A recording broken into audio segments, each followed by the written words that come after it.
they are your sole focus. Yeah, and this is where it all gets very dark and twisted. So he wanted to fly her over. So this is Deep Purple. He's saying, you know, apparently he's being monitored by a paedophile group. Yeah, because he's been suspected of grooming a teenage boy. You know, this is just one they know of.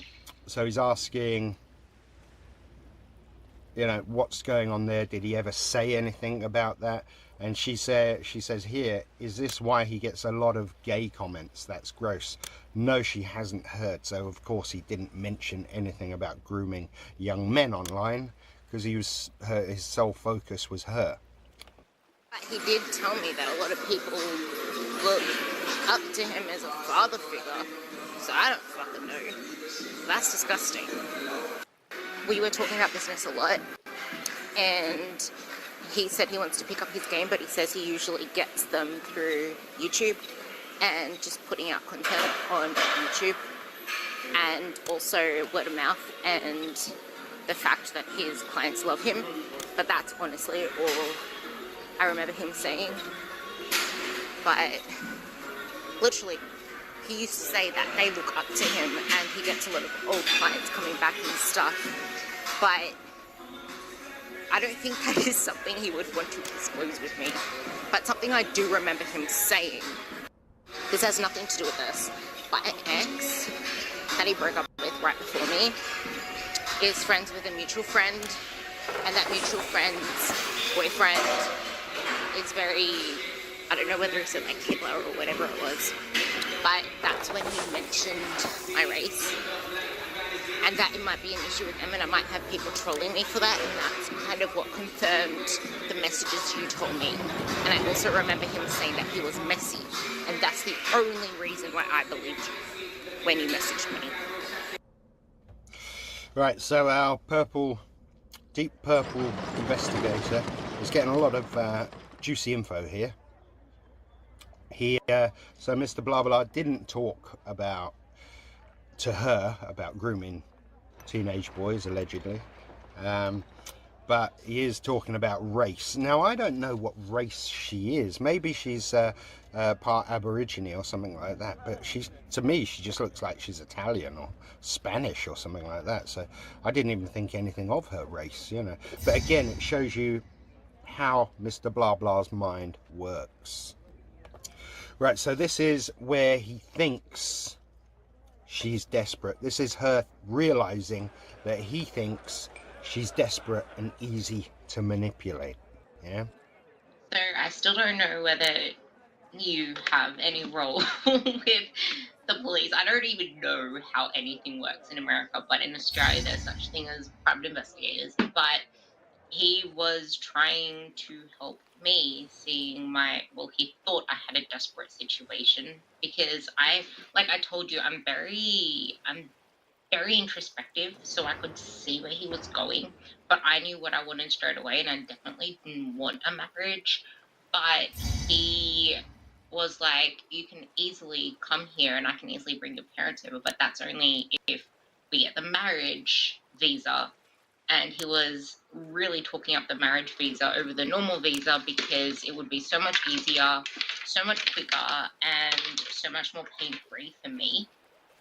So he was trying to talk that up a lot and talking so highly of marriage. So this again is his MO, his modus operandi.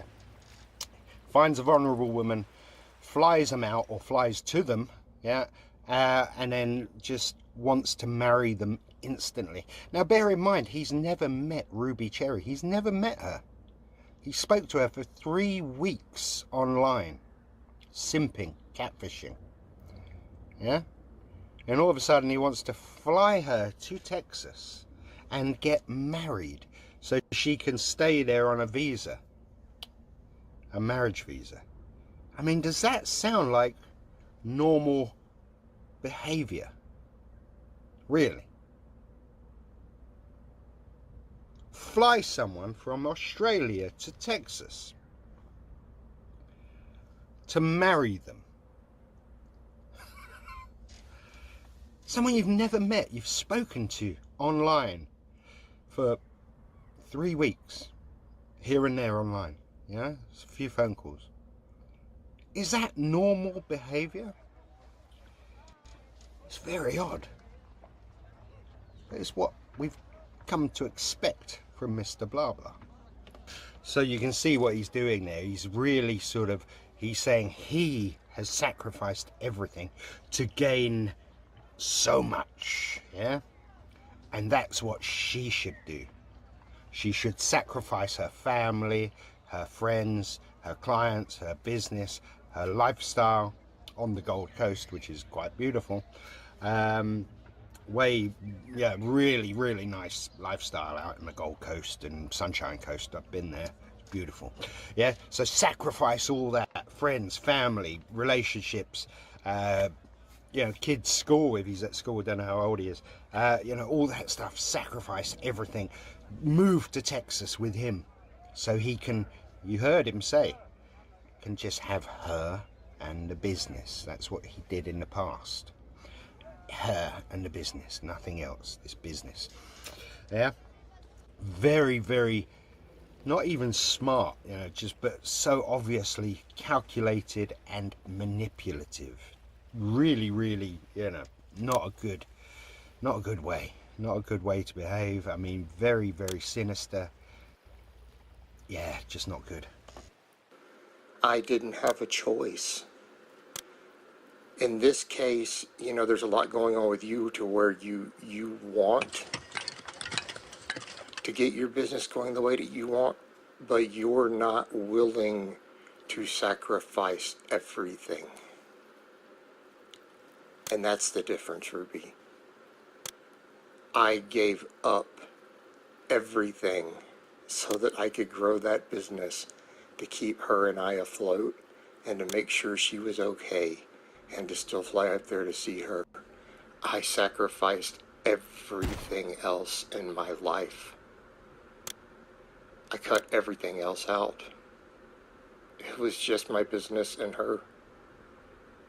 And I had to get good. I didn't have a choice. When you're forced to do something and you don't have other options, you will be amazed. How did I make that work? That's was gonna be something I was gonna talk to you about during that talk we were supposed to have. Because I had to change fundamentally who I was, or tap into a different side of myself to do that. I was in a situation to where I was trying to build my business, and even at a point where a lot of it was floundering, and I was floundering financially because the lockdowns hit. The lockdowns hit. I lost half my business. She was falling to pieces. I was having to support 2 households and a floundering economy, and still make time and the money to fly up there 8 times a year. So here's how I did it. That's not what I have. I have the business, and it's growing, and it's amazingly successful, and it's still going to continue to be.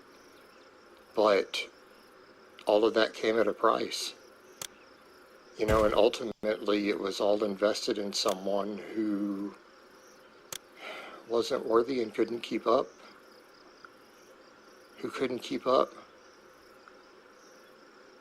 But I made it work because I had a deep motivation. I'm someone, you always talk about the thing of love versus fear.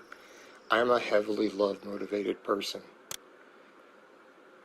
And I felt something. And for me, that was enough to move mountains and to put everything into it and to force my time management. I forced it until it became natural because I didn't have any other choice. And so in doing that, I learned to get ahead on my work. Even to this day, I have 65 videos sitting on my computer that are not uploaded. I'm always ahead of schedule. It gave me room to travel. It gave me room to wiggle. I just got so ahead on the content because I just dived into it with everything. I learned to manage my clients. I learned to get my clients organized so efficiently that I could take 5 days off 8 times a year and just have my phone to text with them. I already had their files done. I had to do it. Okay? It was a case of such a deep internal motivation that I found a way. I found a way. And Ruby, I sacrificed everything. My friendships, everything for it. You know, and I gave up everything else that I did. I mean, even though people know me as a gun guy, I haven't shot a gun in over 3 years. I haven't loaded any ammo in that time. Even though I have firearms, I don't mess with them. I used to read tons of novels, over 100 novels. I haven't made time to read a single novel in almost 4 years. I haven't hung out with a single former friend of mine, not one, in almost 4 years. I don't play video games anymore. Ruby, I literally gave up everything to make my business explode and to take care of someone that I loved. And now she's out of the picture, she's gone, and I have the business. That's what I have left. And I mean, it's successful, but it's not fully rewarding. But I'm still ambitious, because that was the thing. I had to become truly, truly ambitious with an insane amount of drive to pull it off. I had to tap deep into that part of myself, and it scared me because I knew I would be a different person on the other end of it. And I am. I'm a different man after all of that. And I mean, I'm still driven. I'm still ambitious. I'm still going to make my business grow. But, you know, it's kind of who I am now. But that journey, the journey changes you. Yeah, I have absolutely mastered my time management going into flow because it was a necessity. I didn't have any other choices, Ruby, and that is my secret. That's the entirety of my magic secret. I didn't have a choice. I had to do it. So he had to do it. That's his magic secret. Yeah, desperate, that's why. Because his alleged disability payments had stopped, you know, so he had to just sink all his time into the YouTube channel, yeah, and make up a new sort of fantasy that he is a coach, yeah, and pretend he's got a couple of clients, yeah, and he's making 6 figures or whatever the hell he says, yeah. But you could hear from that clip that he's manipulating her, sort of going over and over. I sacrificed everything. That's what you should do for me. Sacrifice everything for me. Come to me where I can have you and you alone, completely isolated, and I can control and dominate you, yeah? That's what he's really getting at here. Even the manipulation of the gun thing, yeah, saying he's a gun guy but he hasn't shot a gun in years, yeah, because she is anti-gun, yeah, she's very anti-gun by all accounts, yeah. So he's saying, oh, I haven't shot a gun for years, you know, I don't talk to anyone, I just focused on my business, I'm motivated by love and all this stuff, telling her everything he thinks a vulnerable, sort of damaged person wants to hear. Very, very devious, you know, manipulative, really, really bad. And like I say, this is his standard modus operandi. Right, in this next clip, we hear him using her parents as an emotional blackmail tool. She loves her parents, obviously. He's trying to use that and really emotionally manipulate her into leaving everything and coming to Texas. Yeah, so let's listen to this. I mean, it's really, the level of emotional manipulation here is quite disturbing. Hello, Ruby. I guess something I also wanted to say with all of that is, you talked about logistics, and I know it is really, really important to you to take care of your parents. But something I would like for you to think about with that is that I actually thought quite a bit about that part too, because that's just how I am. And, taking care of your parents, Ruby, I mean, we're talking about a situation to where your disposable income here, if we were to try to do this and, you were to be with me, I mean, Ruby, I make like 150,000 Australian right now, and my business is growing. You could be making that type of money. Mine's going to go up. When you really think about taking care of your parents, and as they get older, what does that mean? And because they mean that much to you, they would be pretty important to me too.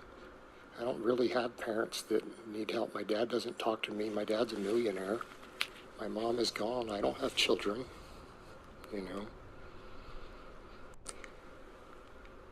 I would definitely make sure, that your parents are provided for and don't go without. And I mean, you'd be able to do the same, really, because your businesses would blow up. You would make so much more money in that environment, And that's logistics too, Ruby. That's logistics to think about. And I just want to make sure that you did factor all of that in as well, because I did. I thought about all those things. I thought about every single one of those things before I even said, hey, let's have this talk. Okay, I'll talk to you later. So you can tell the tone of voice is sort of higher, trying to talk softer, really manipulating. But, to say that you can come to America, you'll make more money so you can look after your parents better, and he will contribute. So this is, bear in mind, this is a woman that he's never met. He's spoken to online for 3 weeks, never met her in his life.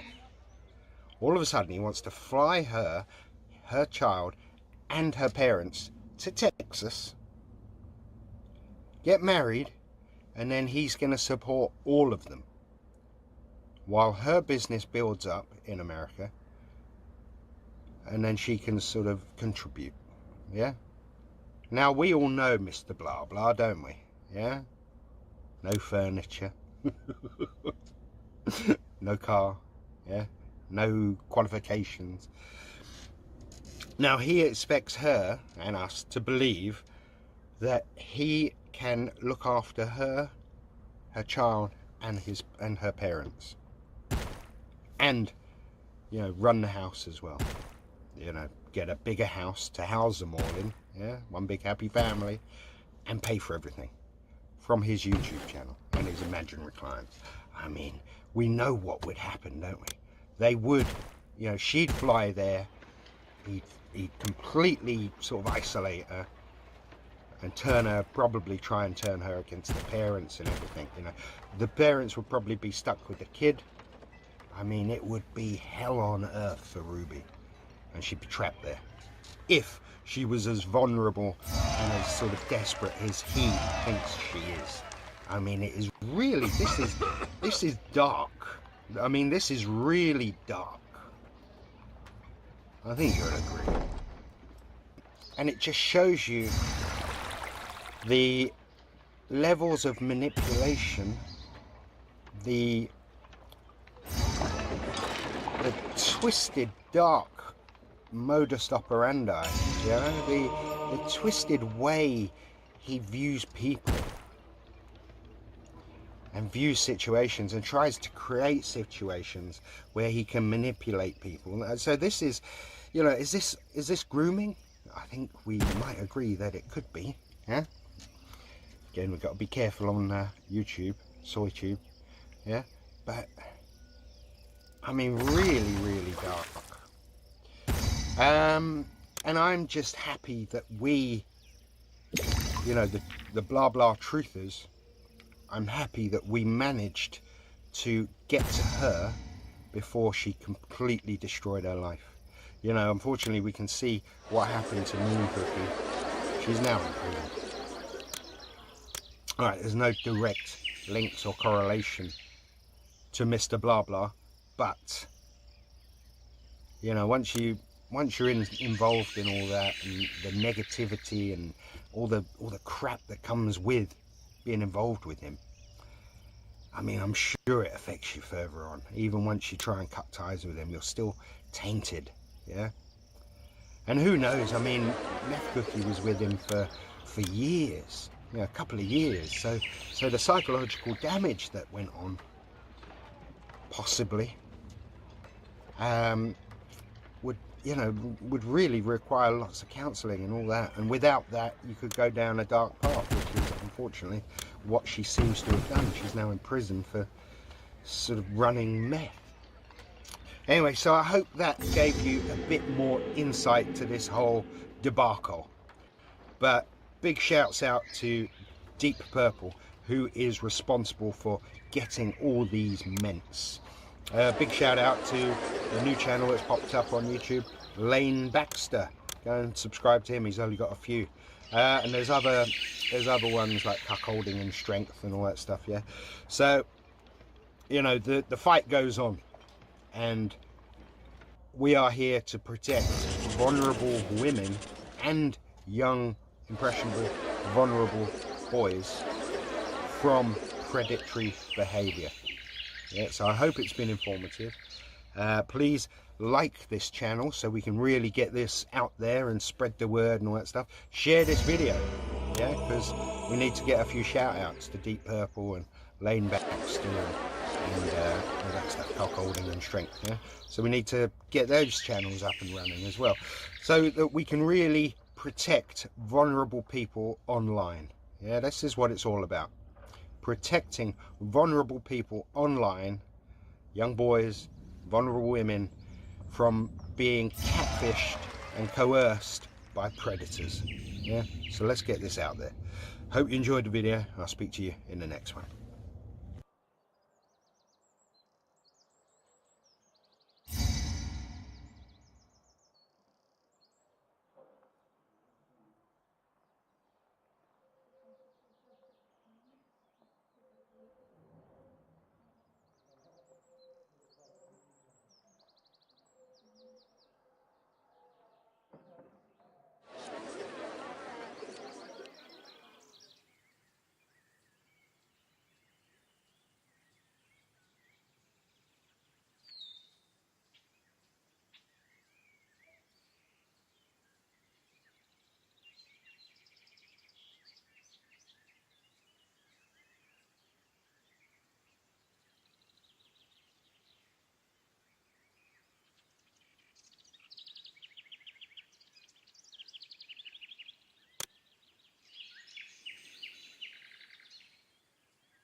That I'm not really interested in what women think because I'm in a happy monogamous relationship with a girl that I'm in love with who has sex with me every single day. By the time you get to Nick's age, and certainly by the time they get to my age, probably at least half of guys out there have probably had at least one threesome with two girls.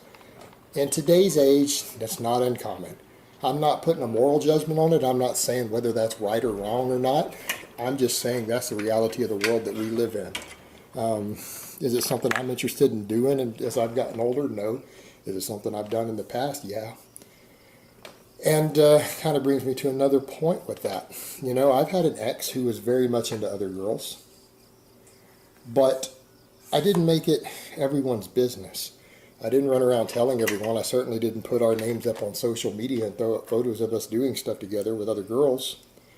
Now, there are some of the trolls have sent me messages claiming they do have a copy of a sex tape with her, I, and one of her female friends, but that remains to be seen as to whether they really got a copy or not. Tell them about how we got together and how you took me seriously and everything. Okay, Brittany wants me to chime in here and let you guys know. For example, when Brittany and I got together, we got together and no, we didn't have sex immediately. I know that's going to sound funny to a lot of people because, again, everyone has views of us. But we actually were introduced by another friend who I was dating was casually dating, who thought we would be a good match, and she hooked us up. And no, I slept in her bed fully clothed, cuddling her for 2 weeks before we even locked into a relationship or anything.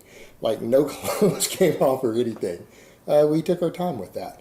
But when a guy treats you a certain way, he's not taking you seriously. And guys, by that same token, you need to understand that if you're considering anything serious or long-term with a chick and it's more than just fun, you don't treat them like that. You don't treat them like that at all. You don't disrespect them in public that way.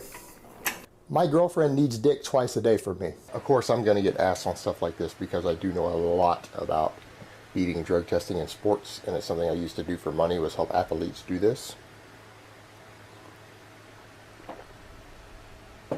Like, at one time I was working with up to a dozen university athletes who were subject to random testing and getting them through it. I used to manufacture anabolics and other drugs that I used to actually sell to some of the Texas A&M football team, and I used to help them pass their drug tests. They used to pay me to help them pass their drug tests, students at that university. I'm a grown man. I've been in this game for a very, very long time. I've worked with randomly tested athletes who undergo far more stringent tests than anybody in the natural bodybuilding world has ever undergone. Because of my own life experiences going back to this stuff 2 decades, someone who's even helped college athletes pass their drug tests. I mean, I've helped guys beat drug tests at the university level. I know plenty of guys who've done it at higher up levels I've talked to, and there's a whole industry around it. Yes, I have run an anabolic steroid lab. And yes, I have been paid by athletes to help them through random testing at the university level quite a bit. Actually, over a dozen different athletes paid me to help them with that, who undergo more stringent testing than most of these drug-tested powerlifters do. The fact that we know Saudi Arabia is responsible for 9/11, we've known since 9/11. We know it was paid for by Saudi royal family members. And you know, the thing is, it's really troubling. Why does anyone even think the U.S. government or the Israelis or anyone else are responsible? Because of the online conspiracy movement. Well, I've seen the money trail personally, and I've known someone who hands out money for people within the conspiracy movement online, someone who actually pays people, and I'm going to stay out of that, and he was Saudi Arabian. You know, it's interesting that they pump money into the online conspiracy movement, and I know that for an absolute fact. I know that for a fact from personal experience that they do. And conversations I've had with various people involved in that. All right, the truth is, yes, I have been a paid conspiracy fiction writer on the internet in the past under a pseudonym because I have some unique life experiences, some unique knowledge and understanding of world history, ancient history, things like that, very well read. And I discussed with them an idea of going online for them under a pseudonym and writing fictional material to help them with their book sales. And it grew for a while, and I did that for a while, and I was a paid fiction writer on the internet. A lot of us who know world history who've read battle strategies all through history, see what happens in other countries, those of us who are worldly and knowledgeable. Because I'm not an ignorant redneck from Texas. I am extremely well read. I have traveled the world. I have lived around the world. I've spoken to people and met with people in person from countless cultures around the world. I've read history for many, many years, thousands and thousands of pages of history and military strategy, going all the way back and looking even at the strategies from the Crusades and the other previous jihads. Anyone who's well read and knowledgeable knows what's going on. It doesn't require you to be ignorant, and I'm not just some ignorant Texas redneck. Again, I am worldly. I've read the entire Satanic Bible cover to cover. All right, I've had a big corporate job. A number of years ago, back when I first started getting sick with my Meniere's disease, I realized I was possibly going to reach a point to where I might not be able to do normal work again. Definitely wouldn't be able to do work abroad, might not be able to keep my corporate job. Because this is interesting, and I was reminded of this because an actor I was chatting with a while back, and yeah, that's kind of what we do. When I'm not on YouTube, one of the things that my girlfriend does is she works in the film industry. And so we talk to actors and actresses. I was known in the past for very heavily editing my videos, me sitting down and making a 10-minute video or a 15-minute video and then chopping it down to 3 minutes. You guys saw all the heavy edits? That's actually what that was. I've done that for a very long time. A lot of people noticed it, and I felt like, to me, that was an enormous amount of work. Why sit here and film for 15 minutes to make a 3-minute video or 4-minute video and then have to edit it and say things 3 or 4 different ways and rethink how I want to say it, because then I get all focused on it. And I felt like it hurt the quality of my content and my production value. Sorry, I got interrupted by a phone call in the middle of filming. Which, again, guys, this is one of the reasons you see so many cuts. My phone rings and I have so much noise outside where I live. That's another reason I have to cut these videos all the time. I will sometimes have 5 or 6 different horn honks from a car outside that I have to clip out in a single 4-minute video. As you guys notice, I'm in a new place. There's a reason I didn't make videos yesterday, just moved again. I might make a video discussing some of that in the move. One of the reasons I needed to deload, just dealing with the stress of a lot of things. Long story short, the rental agreement that we had made for where I was living at the time, the landlord did not keep their end of the agreement. And it just wasn't a good business situation, so I moved into a new place. I had just moved into a place that I thought I was going to be renting a house for a year. The landlord, I'm not going to get into his personal life, but, you know, when people try to treat their PTSD with street drugs and alcohol, it doesn't always work out well. And we had some major issues. House we were renting, other people started getting moved in without us being consulted about it to rent rooms and things like that. And we had to just get out of there. But the reality is, you guys need to understand that it is a business owner's right to do business with whom they please. For example, when I lived in the UK, back when I trained at a powerlifter gym that was owned by an IPF powerlifter, when he found out that I had made a YouTube video saying that I don't have any problem with athletes using drugs in sports, it doesn't bother me, I don't see a moral issue with it.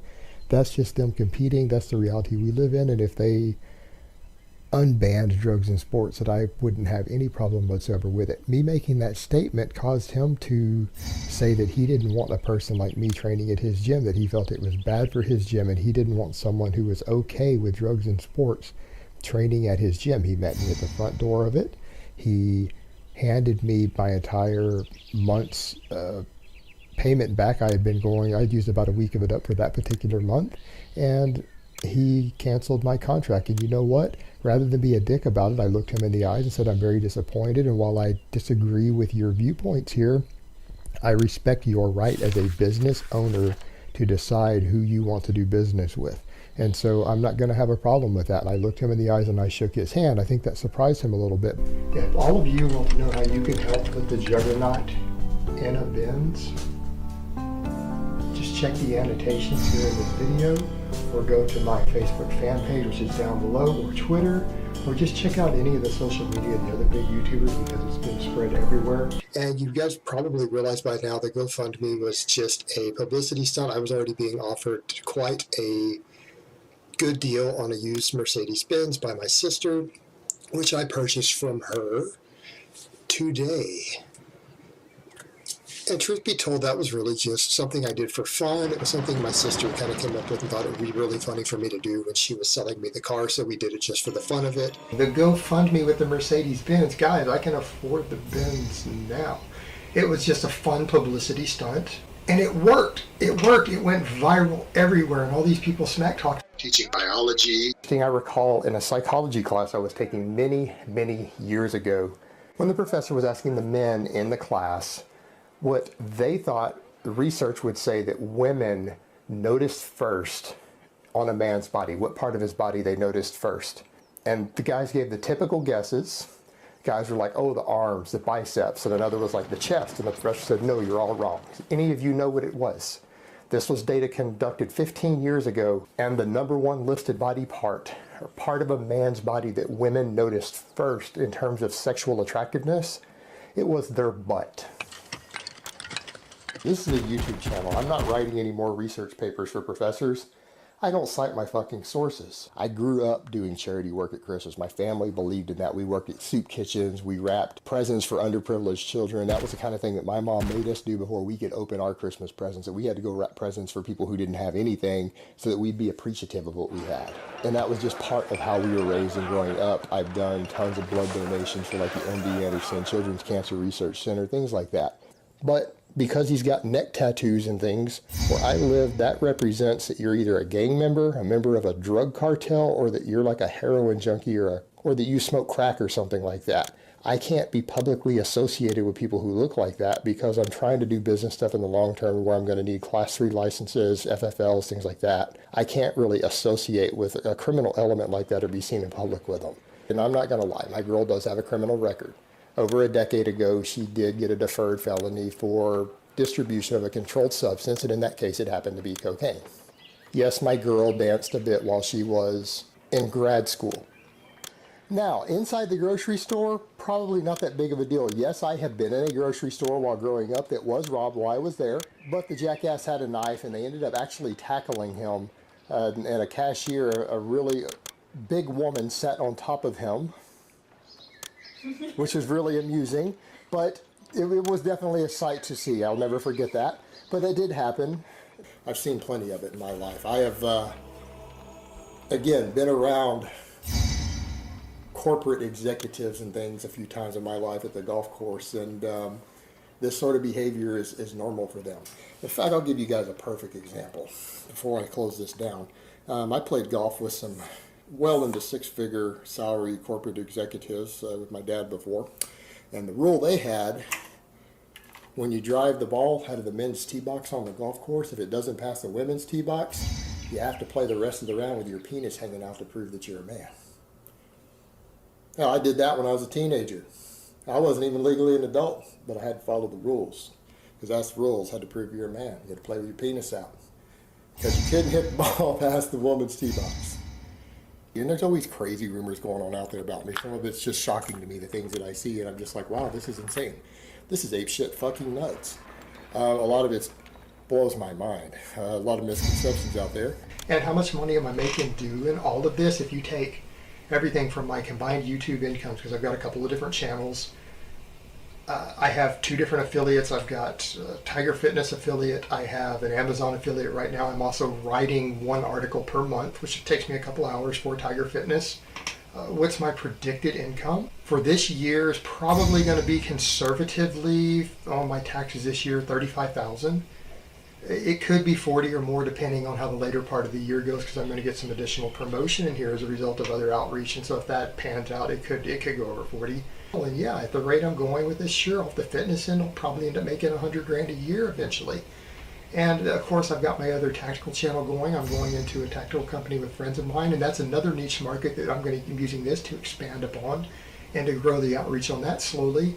And we're going to be doing gun shows and all sorts of things there, and that's going to build up into a legitimate part-time business on top of it. And, you know, maybe in the long term, that'll make $100,000 a year. If we're cranking out people, individuals by the millions from high schools who do not have the ability to be productive members of society, I would say that that is a catastrophic failure of an education system, and it's time to scrap the whole thing and rethink what we're doing and start over, because we clearly have screwed it up. If we're producing millions of people who have no ability to be productive members of society, we have squandered our money, and we've squandered 12 to 13 years of the lifetimes of most of these students. And all things considered, this will be kind of an interesting video, considering I'm sitting here actually doing a a very technical skill here. I'm reloading ammunition. And he's such a loser. Oh, he's this fat autistic virgin, which is really funny because people who know me in real life will laugh at that. I'm actually really, really social in person, and I'm by no means a virgin. And for those asking, I'm not a welfare. I make way too much money. I don't qualify for any sort of welfare anywhere in the world. I have 4 different W-7 and 1044s filed with the IRS. Believe me, I don't qualify for anything. And we're producing students who can do nothing but pass a standardized test that have no skills. They can't weld. They can't change the oil in their car. They can't rebuild a basic car engine. To me, that's shocking. As someone who grew up in a different environment, the fact that there are 18-year-old young men who couldn't rebuild a simple lawnmower engine if they had to, I find that shocking. I didn't have any friends who couldn't do that when I was younger. All my friends, we messed with stuff like that. We built car engines. We loaded ammo. We made our own ammunition. We did things like that. So I didn't actually know other boys who couldn't do those things when I was younger. Just throwing it out there, at least among my circles of friends. So it's kind of shocking that they can't do these basic things. They don't know how to weld. None of them can do basic electronics. But they don't have college degrees either. What good are these people going to be to society? We are wasting trillions of dollars educating people who can't do shit. They're worthless to society.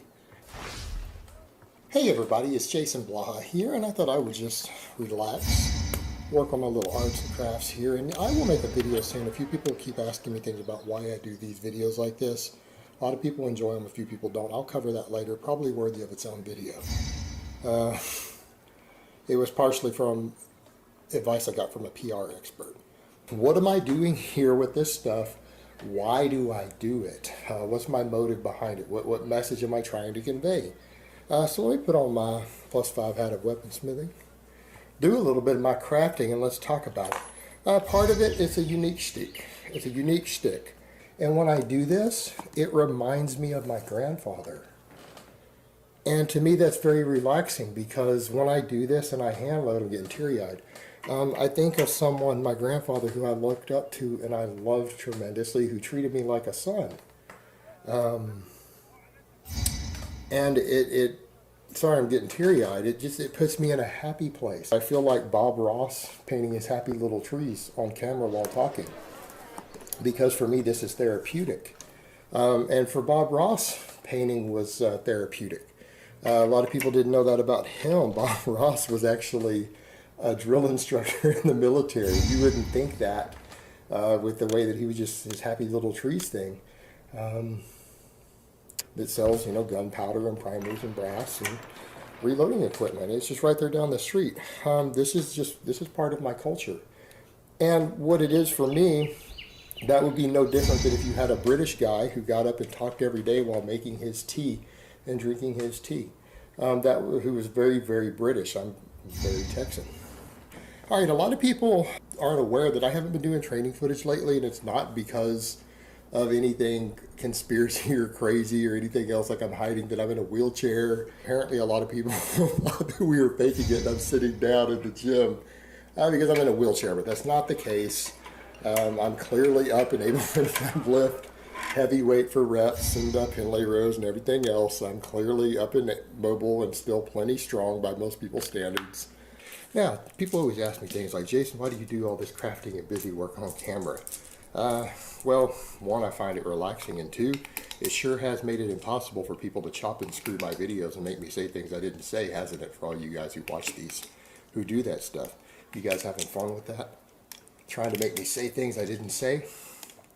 A little harder now, isn't it? Have fun with that.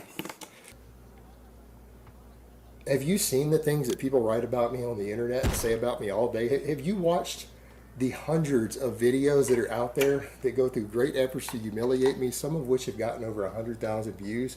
Do you read the insane shit people write about me every day on the internet? Do you honestly think, no, seriously, do you honestly think there's anything that you could do that would humiliate me? That there's like literally anything that you could say or do that would cause me embarrassment or humiliate me at this point? Do you think there's anything anybody could say online at this point about me after all the shit that people have said that would cause me a single drop of embarrassment or humiliation? I'm so fucking far beyond that I don't care. You want to post my dick pictures? Go ahead. I don't fucking care. I mean, what are you going to do to humiliate me at this point? I've been accused of literally so much crazy, embarrassing type, insane shit all day long by so many people online that literally I am completely above embarrassment at this point. Like literally there is nothing that you could say that would embarrass me in any way. Like nothing at all. Like I'm so used to people saying stuff all day that I just laugh at this point. It's fucking crazy. Just read some of it. Read some of it. My God. Like I don't think that you can come up with anything better than what people have already put out. Like it's all been done already. I don't think there's anything left. I spawned a whole economy of people who make probably $1,000 or more a month on their YouTube channels talking about me. That's all they do. It's like, dude, seriously. Now, the other thing I would ask too, if you're older as well, if you are older as well, out of high school, and you have all these body composition and muscle gaining goals and you're still living with your mom, because it's one thing if it's occasional your mom cooks you a meal, that's fine. But if you're still living with your mom and that's why she's cooking meals for you, I might want to suggest to you that you reevaluate your life goals a little bit. It sounds like you got more important things on your table that you need to worry about than getting your ideal body composition down. I started my original weight loss journey when I was 19 and it ended after I was well over 20. I lived with my mother at the time. And a lot of people laugh about that. My family had a lot of money. Believe me, they had plenty of spare bedrooms. This is not an issue. It's not like I didn't have privacy. when you live with your family but they own several houses. All right. And by the way, I'm going to note, a few people will come in here and comment, but you live with your sister, your mom, or whatever. No, I haven't. I don't know where any of that came out. Just because Michael Hearn said that, that's no truth to it. I haven't lived with any members of my family in many, many, many years. So, I don't know where that weird idea came from. Most people who know me are kind of like, I'm a very intense person. And it's not that I'm not empathic, or all the people on the internet who perceive it differently. I'm not autistic or anything ridiculous like that. But I am a very intense person. However, I do have that intimidation factor, and I do come across, especially a lot of other guys, as very intimidating. I have a presence when I come in a room, and that's been told to me by quite a few people, that I'm a very intimidating person, and I'm very scary in some ways, and I have to try to keep that reeled in. But, yeah, Jerry, this is kind of ridiculous. It's kind of pathetic on your part, but you know what, man? Make all the money you want off of it. But if I decide that it's my money that you earned, I don't want to hear any crying when I come to collect it. It's just business, nothing personal. But on a side note, you better not ever mention my mother again, you son of a bitch. That is personal. That's not business. I'm going to be nice and give you a warning on that one. And maybe you did that by accident, another one of your heroin and drug-induced hazes, because you have admitted publicly to being a I'm heroin going to addict. the And you know monument what? to Once shake an the addict, stones. always an addict. And if you're an addict, that's a weakness that can be exploited. Remember that. You know, that's what you expect on the internet. Guys, people on the internet are, for the most part, a bunch of big pussies who like to sit back at a distance and harass people. And, you know, they stalk people, and they even tend to do things to them at their homes and everything, their intended victims, from a distance. But you know what? They're big pussies who are scared to actually confront anybody for the most part. But people like the anonymity of the internet. They like to be able to sit behind the internet and attack people oftentimes with their face, with their name, with their identity hidden, knowing that they're safe. Because that's the world we live in today, unfortunately. The internet brings out the worst in a lot of us, particularly very cowardly people who just want to feel important, they want to feel big. But yeah, I do have this very scary, intimidating streak to me that comes out, and some of it has to do with my perspective, my actual life perspective when it comes to dealing with people who I see as any sort of threat to me or anyone I care about is pretty extreme by most standards. And yeah, people pick up on that. And so certain people, even just private conversations I've had with them, probably think I'm a little crazy, a little bit scary. And I can definitely see from conversations I had with Candido as to why he might have that perspective. And this comes back to kind of the point I always make about the amount of posturing and guys who really want to pretend to be tough guys in this industry when they really aren't. And they're always issuing these physical challenges. And this is the second time this has happened with Mike O'Hearn. I'm not going to go into the behind the scenes what happened, but you guys will notice that Mike was talking about, oh, he's going to come to my gym and run me out of my gym. He's going to do a seminar at my gym because I wouldn't accept his silly ass little challenge. And then he said he was going to slap me. Not going to go into the details of it. He was talked to by other people, and you notice Mike hasn't said my name since, nor said anything about coming to my gym. Because quite frankly, I'm just not interested in being a tough guy or proving that I'm a tough guy. If someone becomes a threat to me or people that I love, I make them go away. And I'll just tell you straight up. Anyone approaches my girl and hits on them, they might disappear. Just going to leave that out there. I don't know what happened to you.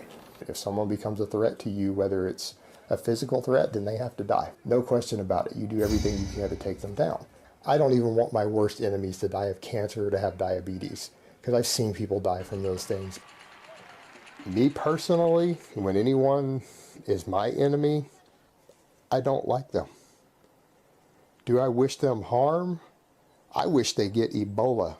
I hope every person who is my enemy out there, I hope they get Ebola. And before I go to bed at night, I pray to Nurgle, the Lord of Roth, that he infects every person who has made themselves my enemy with fucking Ebola. I deadlift over 600 pounds. You think I can't kill you with my bare hands? Think about it. I do come across as the tough guy, the alpha male. Oh, people complain about me wearing comic book shirts. Are you okay with that? I'm okay with that. I'm going to slightly upgrade your wardrobe as we go along here. Okay. Comic books don't put you off? As long as you let me dye your beard. But a semi-male version, I guess. He's kind of, I don't know, ambiguous a little bit with all the eyebrow plucking and all that shit. Okay, she's going to dye my beard. That's the next project. She just did my eyebrows. She's a stylist, by the way. Those sexy eyebrows right there. Woo! That's right, ladies. He's taken. And a lot of you guys do know that I am a super nerd in addition to a number of other things. You know what? When you're a boy, your ego rules you. When you're a man, you rule your own ego. Quite a few people have asked me and linked to me the whole Lyle McDonald thing of Lyle McDonald talking about his book where he walks in two worlds, and people want my opinion on all of this, and people are acting like this is a big deal and a big scandal, or a few people are. And I'm sorry, but to me this is laughable. Now, I think it's fine if Lyle wants to write a book about this. That's his prerogative, his selling points. But to call this stuff a dark side, managing a strip club, working in the porn industry, having sex with strippers, that's really your view of a dark side. That's mostly legal stuff. Anybody who thinks that that is a dark side has led a very, very sheltered life. The majority of people who have a dark side, a real dark side, are not going to talk about it on a video or in a book because they will go to prison or they will get assassinated. That is not a dark side. That's Mickey Mouse kitty shit. But if you guys find that sort of thing interesting, then by all means check it out.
I'm re-uploading this because based on a lot of the comments I've seen, I think people don't realize that I've actually deadlifted 635 on camera with calibrated plates, and this is an actual Texas power bar, not even a deadlift bar. This has been my best deadlift I've ever videoed, but I have actually done this.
Hey everybody.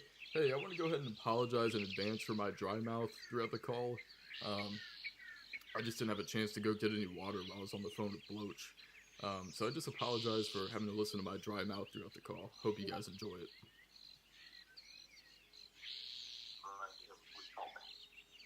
Yeah. So let's stop that bullshit of he's a liar. Because you have done nothing but fucking lie. More lies than I've ever told. So how fucking dare you call me a liar? I want you to stop and answer. How fucking dare you? Jason, it's true. Two things can be true at once, man. Shit I have ever seen. What'd you say? What was that? You're the biggest liar I have ever seen in my life. Is that true? Like what? I'm not calling to harass you, man. Like, you're not calling me.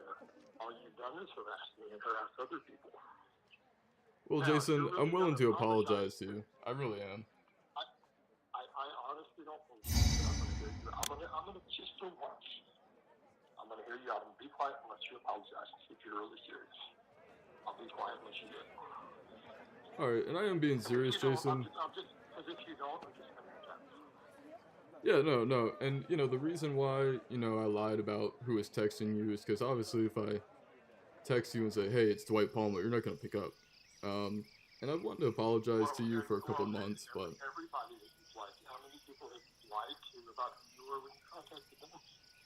I can name at least 7. Alright. So are you going to apologize for lying to all those other people? I don't really see harm in that, really. Now, all the trolling and stuff, yeah. Is it warranted? Maybe a little bit. I mean, you probably don't deserve all this, to be truthful. I see why you do get a lot of trolling and whatnot, but, I wanted to apologize to you for a couple months now, Jason, and, I tried reaching out to you before, and I don't think you picked up or whatever, but, I really don't hate you, man. I know on one of our other calls you kept asking me why I hate you. I really don't hate you, Jason. The level of stalking that you've done, because it's not trolling. There's a difference between trolling and stalking. You do know there's a difference, right? You're aware of this? Like, legally, there's a difference. I'd just say it's trolling. It's definitely stalking. Okay, but listen, Jason, I don't hate you. I don't want to harm you physically, of course. But, the thing with Nova is like, and I'm not calling to like go over all that again, but you've done some questionable things. Like, Jen said that you killed your dog and threw it at the dumpster. And I'm not trying to go over that. If you don't even want to talk about that, I get it. But I'm just saying, do you understand why that might make people see you as a shitty person? And do you understand that she didn't actually say that? She did say that, Jason. She didn't. She told me she didn't say that. Well, So she lied to you, Jason. She lied to you. So But that being said, no, I obviously did not kill Nova. I mean, are you fucking stupid? I mean, I'm not trying to be a dick, but you really, really fucking think that. okay, let me tell you what she Like, said. that's insane. Well, let me tell you what she said, and then you can give me your thoughts on that. She said that Nova was a little sick prior to your visit to her. That he was showing some symptoms of sickness, and you just ignored it to go fly and see her. And then you got back, and he was in a pool of bloody diarrhea, and she said he was still warm, and you picked him up and just threw him in the dumpster. Okay, then none of that is true. What do you think really happened? I know it really happened. I'm not going into it, but that isn't true. So, you think that Alex killed him? I mean, I don't think Alex would kill your dog, dude. I don't think any of your trolls would want to kill your dog. I mean, there's just like, there's no motive to do that. What does that achieve? I'm not going into all of that because that's a completely separate issue. But no, Nova was not sick when I went out of town. He was being cared for. I had evidence. He was being cared for. Video footage of him being blocked. He was being fed, being given water. And he was not sick when I left. Okay, well, I'm just going off of what Jin said. And like I said, Jason, I really don't hate you, man. I really don't hate you. I don't want to hurt you physically. I know a lot of people want to hurt you physically. I'm not one of those people at all, man. Honestly, I honestly want the best for you, Jason. I wish you would just get a job and just stop with all this nonsense on the internet. I know that'll probably never happen, but I really don't hate you, man. Okay, let me sit back with that. And I'm not going to go into numbers, but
friends, it's T-Man, and we're back with a new video. It's Greg Doucette Broski. We're going to react to the gym, lifting, recruiting, fitness, gear slaves video on Sam Sulek. Sam Sulek needs more steroids. Anyway, so Greg Doucette says Sam would need more steroids. Okay. I wish there was a pill, like a real, where it's, you never have to work out again. No way. He's saying this? Yes way, bro. There you go.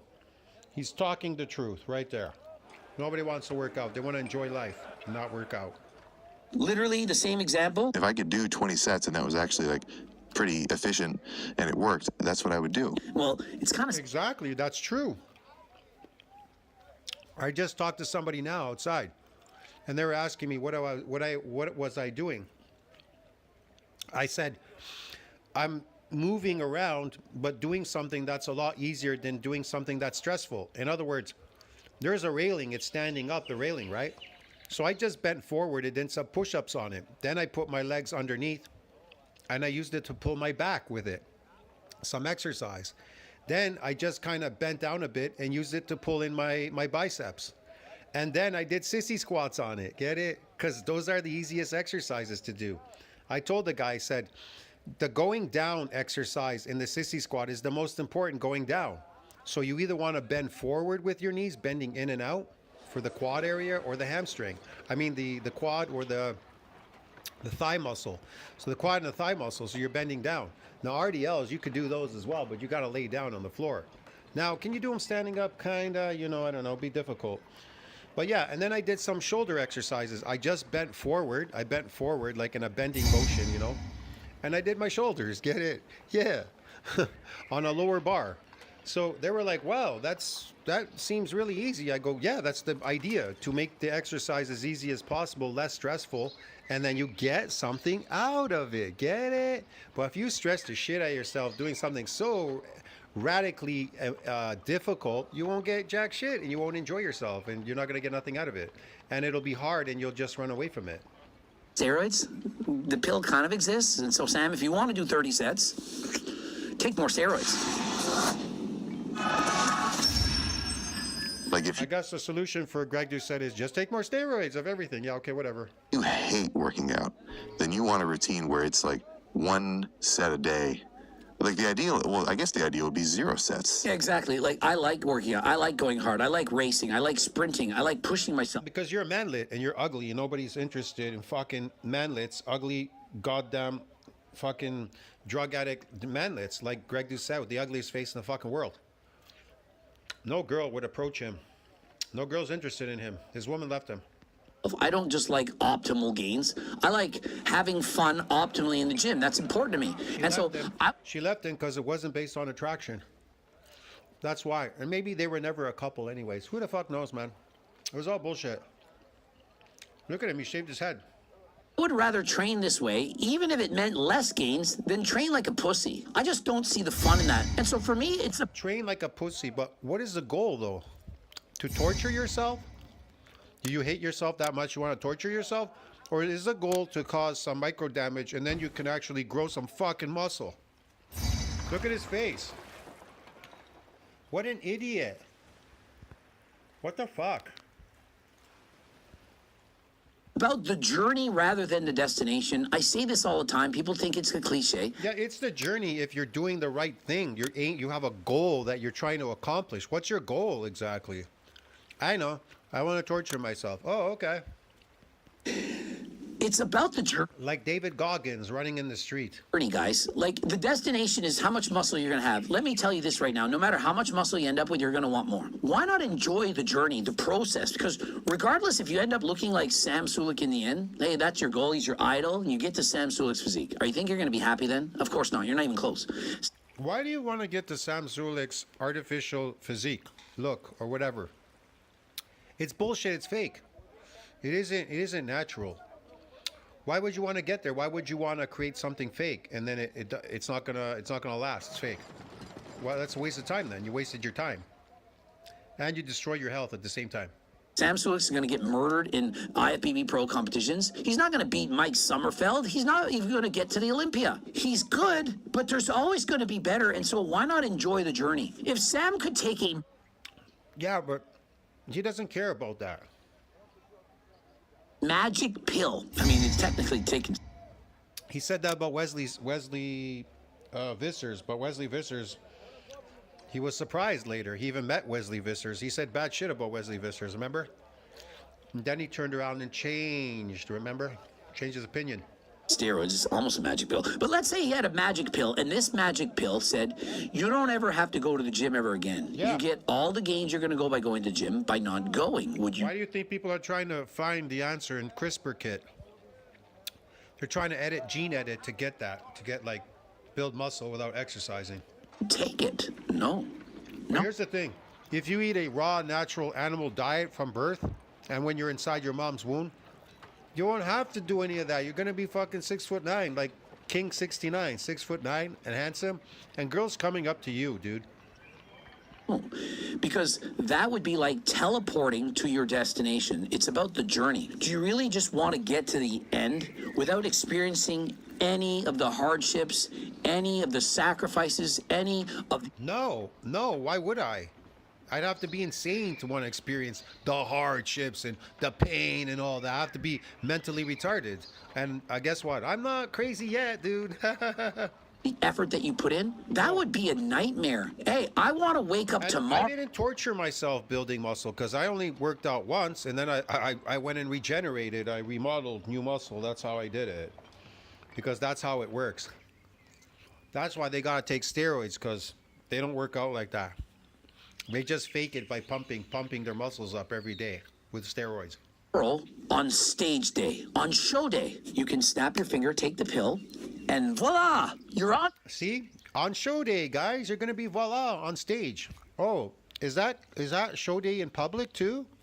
Oh, you want to be like this in public all the time? Oh, okay, yeah, good luck with that. Sure, yeah. Look, you're on a stage. You're not in public walking around, dude. Hello.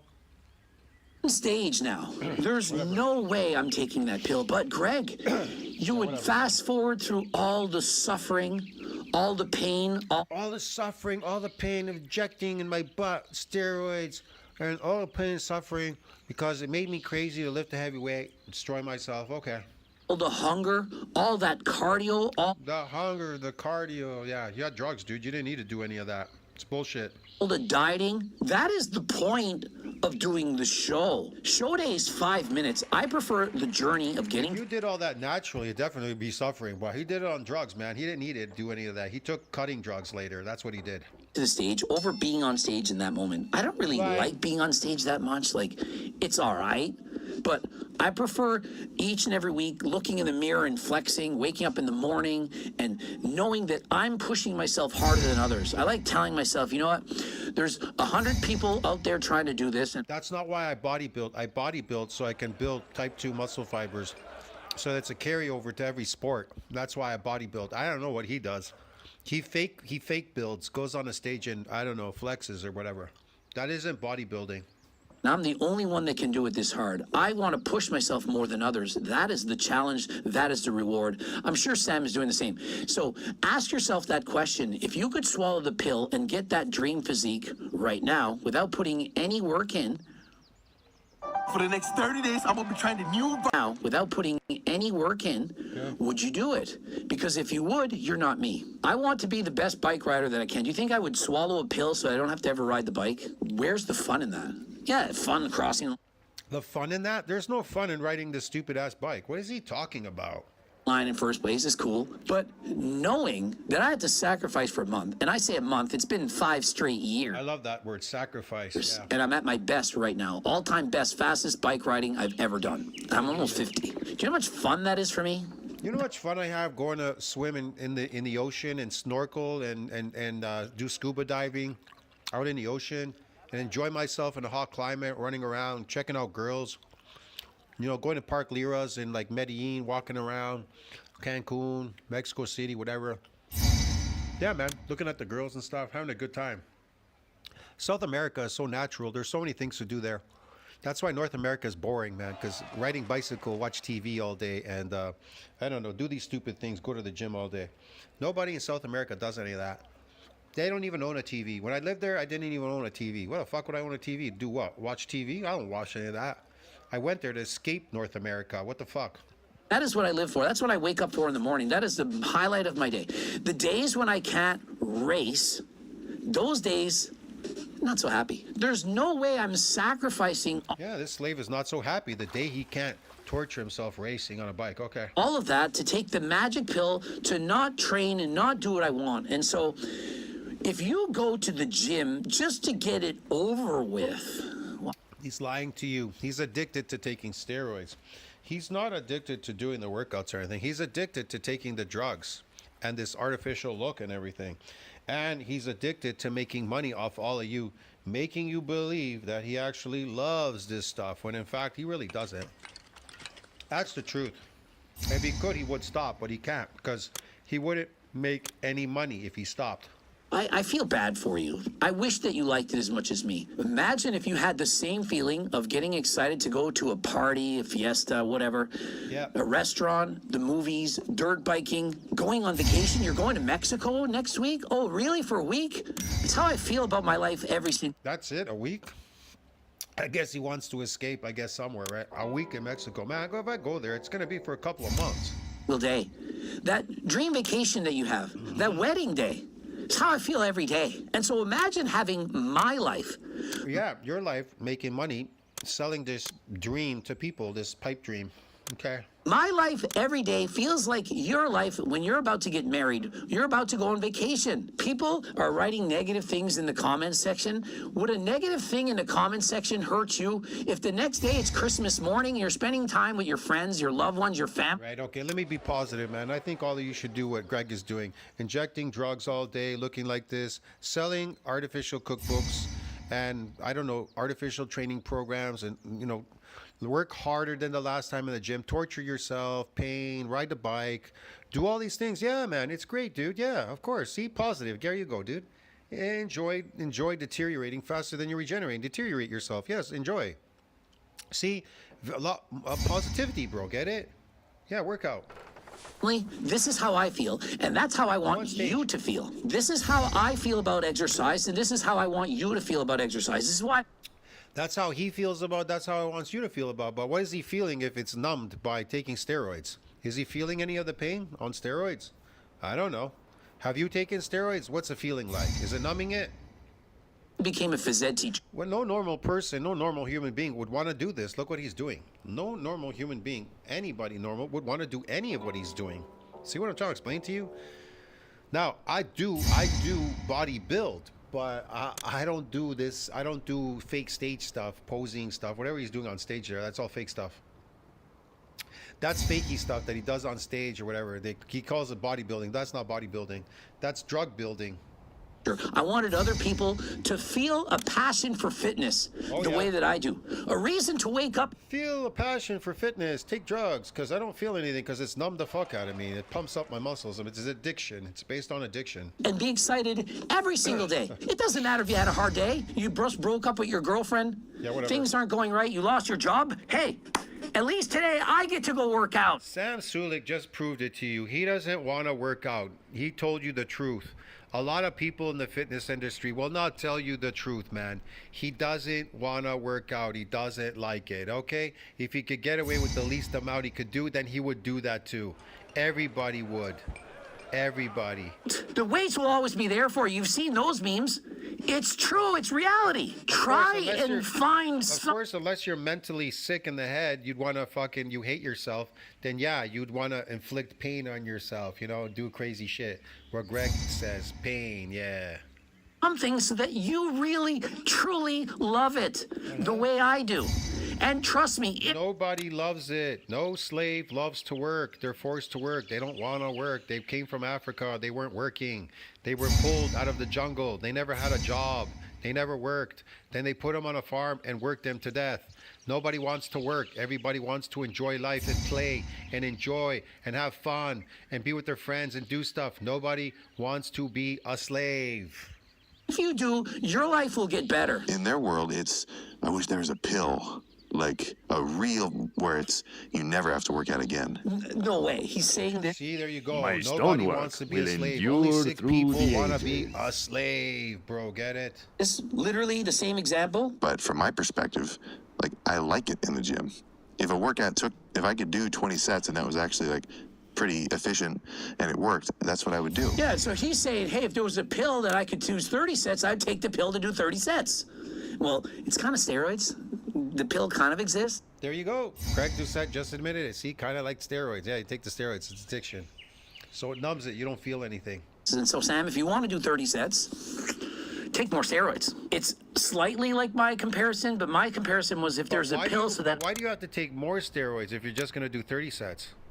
Because more... With pasta, that's really good. Oh, yeah, and a shitload of Parmesan cheese, too.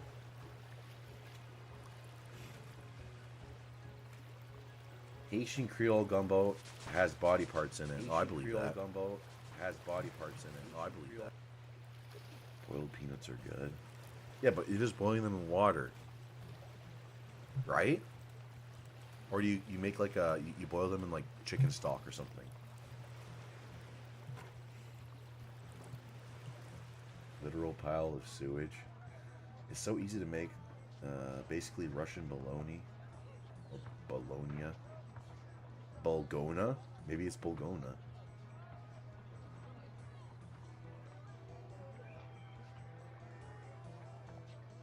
Oh, Kroshka.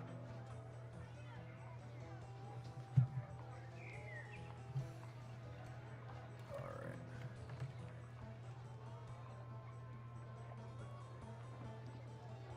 What does this guy want?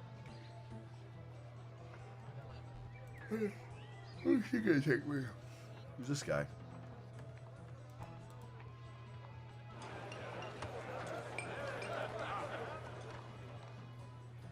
So, the Spirit Angler's base in the ruins of Unka. It's rough out there against Temporos. We really need fisher folk who've experienced more of the world. I have to be a member, or I have to be a higher level fisherman.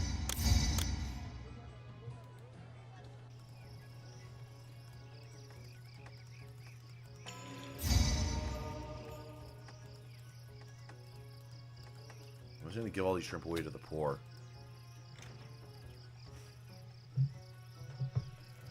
Uh, 200 kilograms for $100,000 US.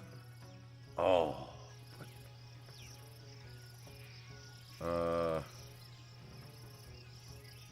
That I'd have to gain 160, 170 pounds. I don't think that's worth it. I don't think that's worth 100. Well, yeah, I would be totally screwed. And then I have to lose all that fat. But I mean, 100,000 US. Send me the money. I'll think about it. Send me 50. I'll think about it, and then when I start, you send me the other 50.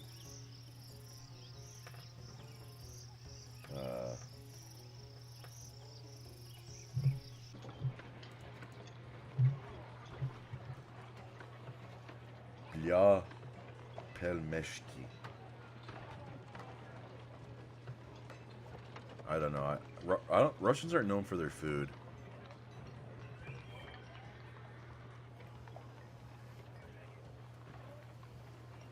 Would you live in India for a month for $100,000 USD? If I got to live in a resort, in like a 4-star or maximum stars resort, and all of my food was paid for, yeah, I'd do it. I'd rather do that actually than gain 170, 180 pounds, whatever. Okay. So I expect the money by tonight. Claiming our neighbors' cuisines. So what? Chinese? You got a lot of neighbors. Mongolian? Siberia dishes? Would you swim in the Ganges for 100,000? Oh. Well, if I got to wear like I don't know, a scuba hazmat suit, or like a full a condom over my whole body, with I wear a condom on my whole body that would be airtight, and then I'd also have like one of those deep sea diving helmets on. That would also obviously be airtight.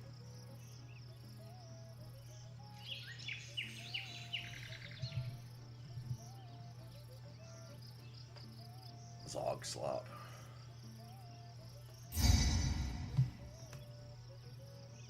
Oh, no, he just messaged me. Can I come? Crap. I might have to cut this one down early. My truck needs to get fixed. I have no power. My power steering line is ruptured, and you should try steering my truck with no power steering, no hydraulic assistance. Holy shit.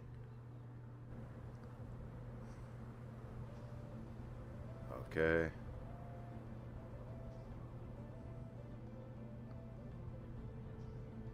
This game, I'm like saying hi now, just on my phone.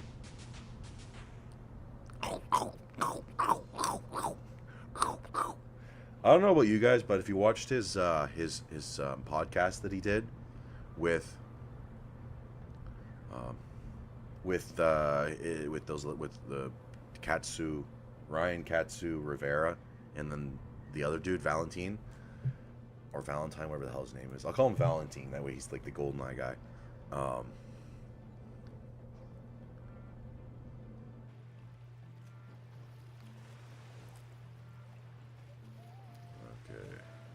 Yep, I think I gotta leave in a minute if this guy gets back to me. The thing where he's like, he said he had sex with libs of TikTok. I just thought that was disgusting that he was sharing that. Okay, he called me a prude, but this guy, he's gonna be like, talking about, how he believes in Jesus Christ died for the Christian thing. Jesus Christ is God. He's God's son. He died for the sins of man. He died so that you can go to heaven. And basically, the whole thing of Christianity is you repent, and you repent and you turn away from sin. And you become like Christ-like, theosis. Why is he bragging about committing adultery? It's like, yeah, I had sex with libs of TikTok. It's so shameless about it. Is that a bit? Because I didn't get it.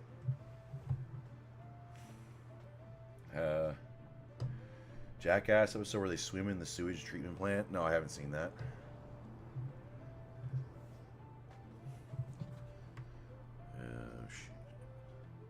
Maybe I'll just call him up.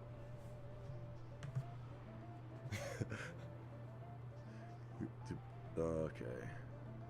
I have to mute this for a second.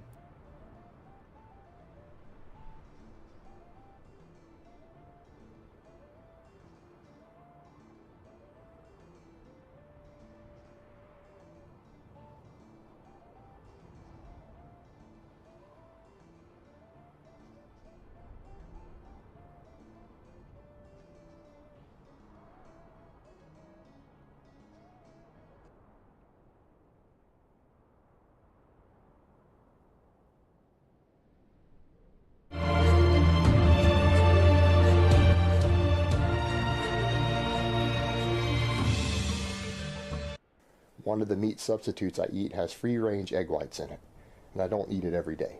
But that means I'm not a vegan. I do have an issue with the meat and dairy industries. I do not eat meat. I will probably never eat meat again.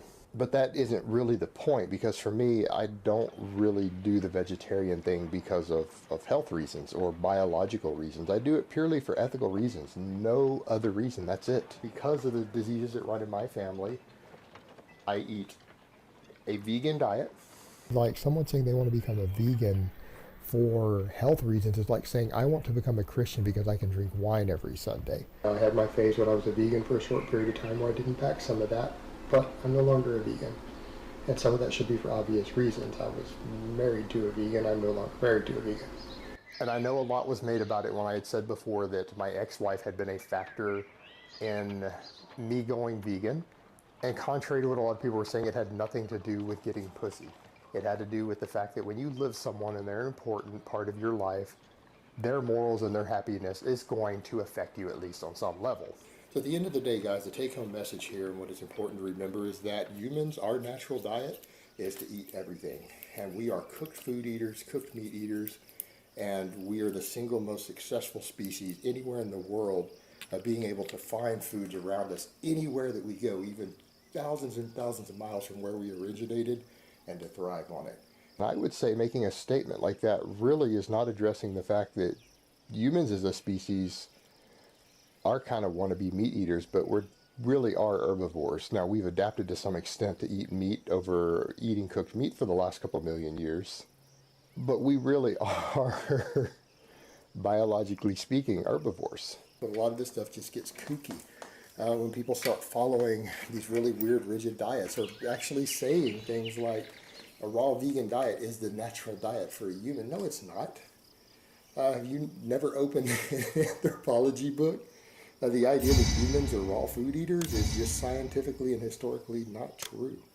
We're actually cooked food eaters. So another perfect example of the way this stuff goes. You can be an omnivore, you can be vegetarian, you can be a vegan, any of those things, and be completely healthy, live to be 100. You could compete at the elite levels in top sports. You could win gold medals in a wide variety of sports while eating any of those 3 dietary approaches. All 3 have equal health potential and performance potential for an athlete, in my opinion. People are promoting a diet that for the majority of people isn't sustainable. There are some people who've been vegan and stayed vegan for 50 years. They are the exception to the rule, not the norm. Most of you are going to find it to be unsustainable, like I did. Me personally, like I've said in the other videos, I perform better as an athlete. I've lost a lot of body fat. I'm able to control cravings. I feel better and fuller and have more energy on a lot less calories now that I'm doing a high meat ketogenic style diet. I feel better. My blood work looks better. I'm happier as a person for it. Okay, as someone who's a vegan and who actually really does know nutrition, a lot of vegans don't know nutrition. Because a vegan diet, you could be on a vegan diet and have one completely different set of macronutrients and calorie intake and still be on a vegan diet and eat something that's the exact opposite. You could, at 80-10-10 as a vegan diet, you could do a ketogenic vegan diet, which is the opposite extreme. You could do a very ultra high protein vegan diet. You're still vegan, but it's still the composition of your diet, your total carbs, fats, proteins, micronutrients, fiber that are going to impact how you perform as an athlete. Not the fact that you've excluded certain foods from the diet. Not relevant. Most people don't realize the only people who might struggle to get enough protein for gains in are usually going to be maybe vegans. I'm reminding everyone, for people who seem to think I'm a vegan, guys, I was a vegan for a short period of time, and I told you guys months ago that I stopped the vegan thing and went into why. And it doesn't work for me. I don't feel that it works for me. I gain strength and muscle really, really well on vegan diets. I struggle with cutting on them. I just don't get satiety, and my blood sugar doesn't feel right. I have problems when I'm trying to cut on a vegan diet. When I go into a calorie deficit, I run into a lot of problems. It's not workable for me. I was hungry all the time as a vegan. No matter how much food I ate, even raw vegan food, I was hungry all the time. And I would gain weight because I would eat 5,000 or 6,000 calories a day and try to tell myself I'm only eating 4,000, and the scale weight would go up.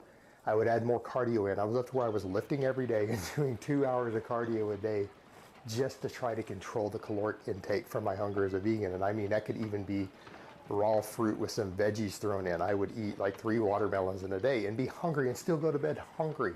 There's no reason for me to go vegan. I only see negatives and no positives. And in the long term, though, like I said, I would love to go to eating wild game as my 10% of my animal products every day that I hunt myself, but that's going to be a longer term endeavor. And it's because there are 4 types of people who are drawn to veganism from what I can see. And my own experience observing them, interacting with them, things I've seen in vegan communities online, because I was one for almost 6 months or so. And I did go to vegan meetings and talk to a lot of different vegans and people inside that world. But then you have the true sociopath who's drawn to veganism, the exact opposite of group 1. The sociopath is drawn to this group as a way to mask the fact that they are a sociopath. And I've met several of these, and you can tell because of certain things they say. When they say things like, well, I don't really care about people. All humans can be exterminated for as far as I'm concerned. I'm concerned about the innocent animals. It's not even an issue for me of life itself. I don't consider life to be sacred at all. I don't put any value on life as far as the biological function of life. I put a value on sentience, and I put a value on innocent life. So what they do is they want to talk about the animals as if they're above people, and that is again so that they can find a social mask, a socially acceptable mask for their sociopathology, which means their inability to relate to and empathize with other humans. I finally made the push to say, look, I'm not going to flip-flop back and forth between being vegetarian anymore. And then I went pretty much mostly vegan shortly after. But the thing was, I was watching one of the things on factory farming, and I saw a case to where a steer had had his throat slit and his esophagus was hanging out and he was flopping as he died. And that scene for me is what pushed me over the edge. I know these animals. I've been around them. They know what death is because I've seen the way they react to it. They go to places to die. If they live old enough to do it, they mourn for their dead. And that animal knew he was dying, and I could tell at that point. This was an innocent animal that had never harmed anyone. He was no threat to anyone. He knew he was being killed. He didn't want to die. And he was flopping in reaction to it. Now, had this been a murderer or a pedophile or something, I probably wouldn't care. But this was an innocent, sentient being who was dying because someone enjoyed the taste of his meat. Not for their health, not for nutritional need, not for something that they needed, but just for pleasure. And I have a problem with that. I have an ethical problem with that. And again, I saw a lot of this. So I just don't care. Animals are innocent and helpless than humans. And so I care more about them than human beings. And they're just like, I don't care if humanity dies off. And I've met a lot of those inside some of the vegan groups. And so it does seem weird to me that someone can't understand that, when to me it makes perfect sense. And someone says, well, if you enjoy eating meat, then just eat meat. And I would say, well, if you enjoy raping women, just go rape a woman. I mean, it fucking feels good, right? We don't have respect for these animals at all. We put them through a life of hell. We've created a living hell on earth for them. And I think that the rape analogy I gave is a very accurate analogy. And for someone who says that belittles rape, I would say, well, no, I would say that rape is probably not as bad as what we do to animals. That is a sign of your true sociopath. They can't relate to other humans. They don't have real empathy for other humans. This is the most dangerous type of the vegan, because they'll also pretend to be one of the other types as well. And the problem you have is that you have a community here to where we know from the research out there and the data, people who are sociopaths tend to like to prey on group number one there, the people who are empathic. And we've essentially created a whole new system of slavery, torture, and a new Holocaust of billions of sentient beings who pose no threat to any of us, have done no harm to any of us, purely for our own pleasure. And the sad thing is, we can eat meat substitutes that taste pretty much the same. And that's what I do now, because I enjoy the pleasure. I love the taste of beef, but it's not necessary for this to happen for that. Which again, I find vegan diets do not fill me up. I cannot eat enough food to feel full. And I struggled to keep my body weight under control. I would gain weight at an enormous rate. I would gain body fat at an enormous rate. I found it horrifically bad for doing that, because I would crave meat 24 hours a day, 7 days a week. And I would crave steak, and I would try everything to try to deal with those cravings. Every strategy before people say, well, why didn't you try this, try that? It's funny because people will say that, and I did try those things. They didn't work. I got tips from tons of vegan experts. I could absolutely not make the diet work. And the thing is, since I couldn't make it work, why would I go back and do it again? I don't have an ethical issue with eating meat. I freely admit, I love the taste of meat. I love it. But I haven't.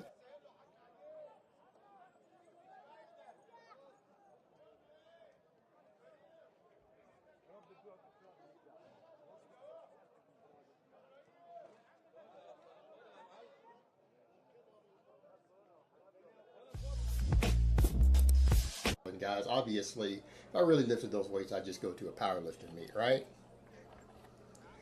You guys got trolled. I was having fun. It's kind of weird. I get accused of having a big ego oftentimes, but I really am a lot more down to earth than people make me out to be on the internet. I'm still saying to this day, I didn't threaten his family. I'm going to be honest. If I had intended to harm his family in any way, number one, I wouldn't have warned him first. Number two, they wouldn't be here. Let's just be frank. Let's be honest here. Look at what all I do for hobbies. I have no ill will towards this man's family. I have no ill will towards his child. Survey. 78% of women think a dad bod is a sign that a guy is comfortable in his own skin. All right, number 2, 47% of women agree that the dad bod is the new six-pack. So a little extra padding is in style right now. Number 3, 80% of women said they'd be proud to be married to a guy with a dad bod.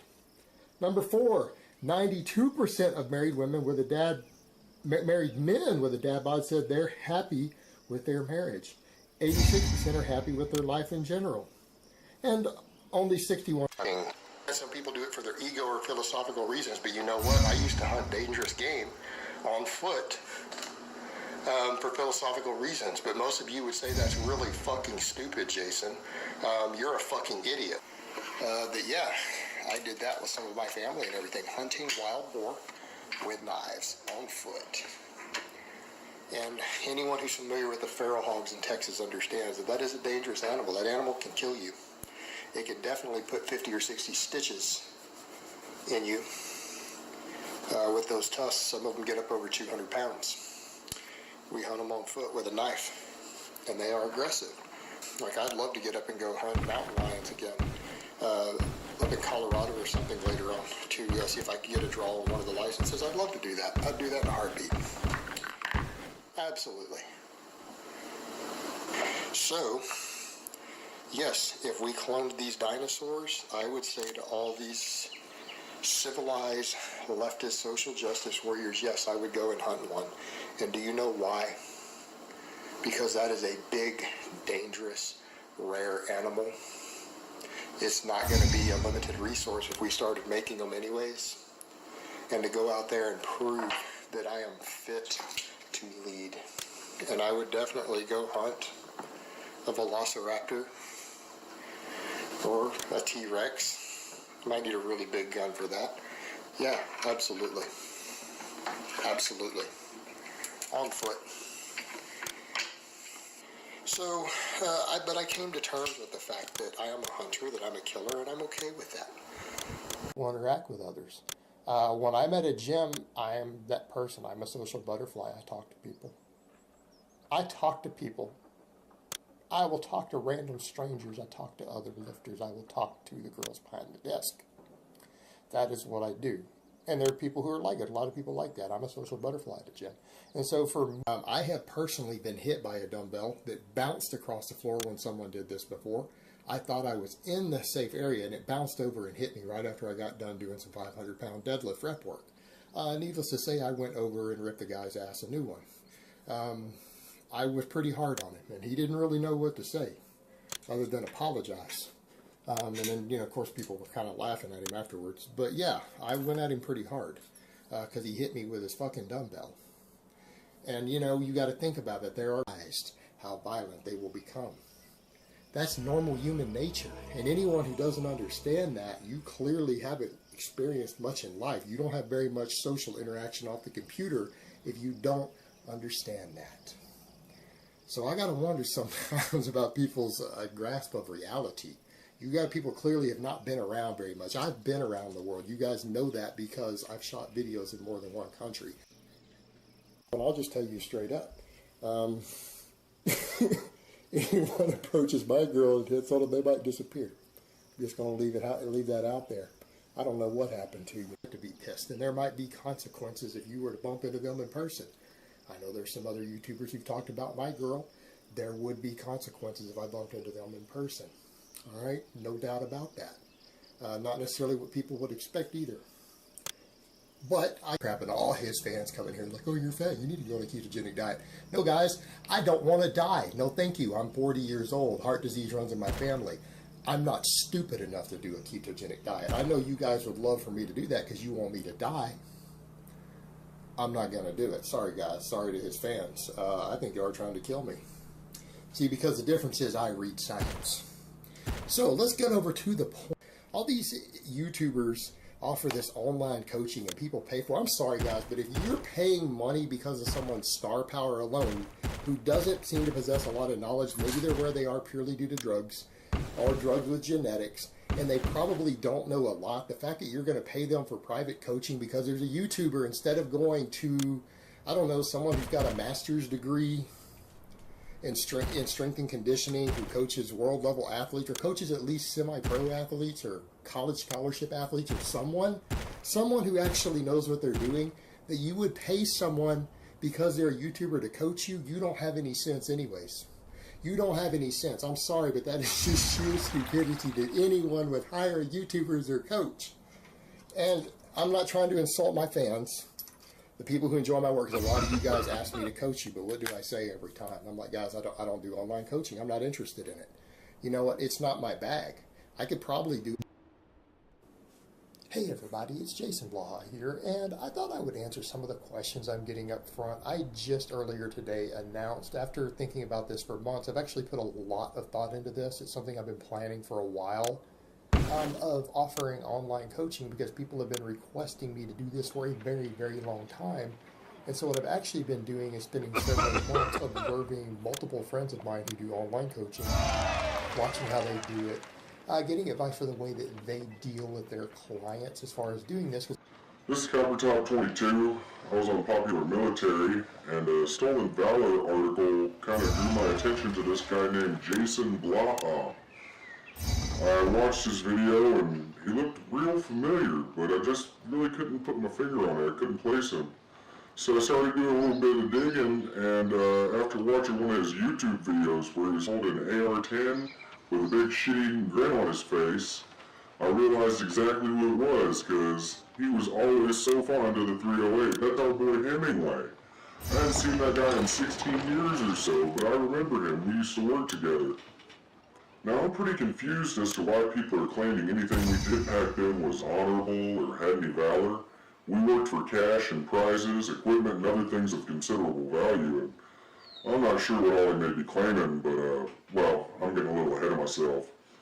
Back up to the late 90s, when I was contracting with the SAD and worked a few jobs with this kid, I'll never forget coming back from a job and out of nowhere breaking a 15-minute silence. This fool Hemingway blurts out something like nothing like hunting armed men, or some shit, and a few of us bust out laughing, and one guy said, "Hey man, where the fuck did that come from?" And this kid answered, "That's an Ernest Hemingway quote," and we all just laughed the whole way back. So after that, Hemingway was his new call sign. You could tell it kind of bugged him. He wasn't a big fan of it, because we were kind of poking at him for being a dork. But, you know, we were sitting there with M4s and ARs, so there wasn't much he could do about it. Anyway, I'm not going to say he wasn't good at what he did. He was a really good shot, if you ask me. Kind of hard to work with, though, because he was an arrogant son of a bitch. Liked to do things his own way, no matter what the plan was. He'd just make decisions on the fly. We'd have to adjust.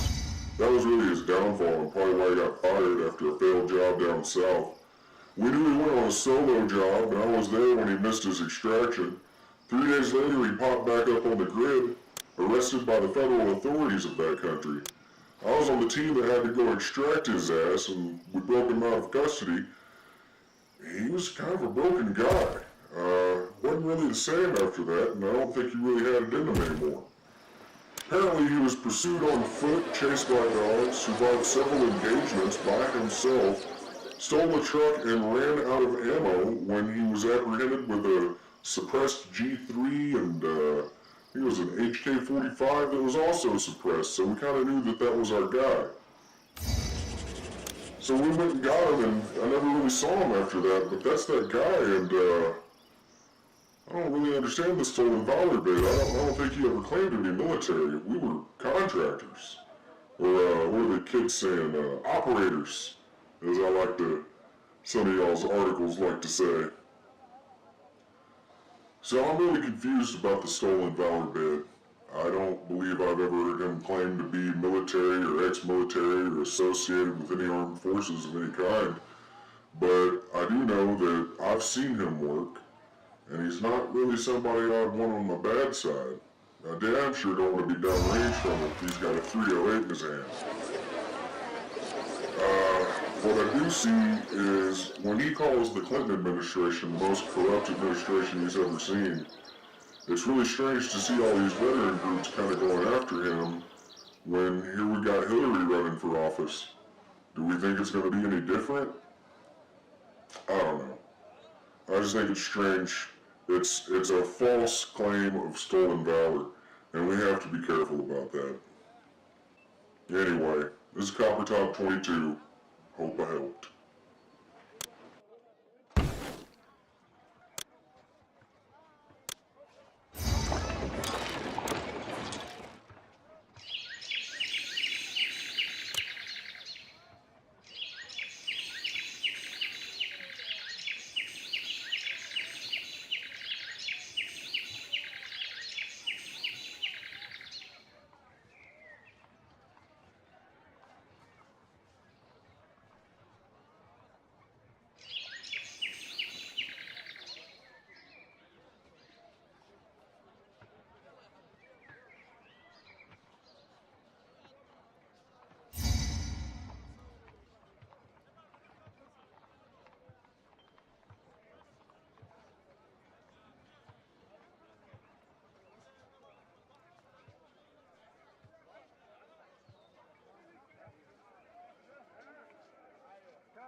The accession of Pharaoh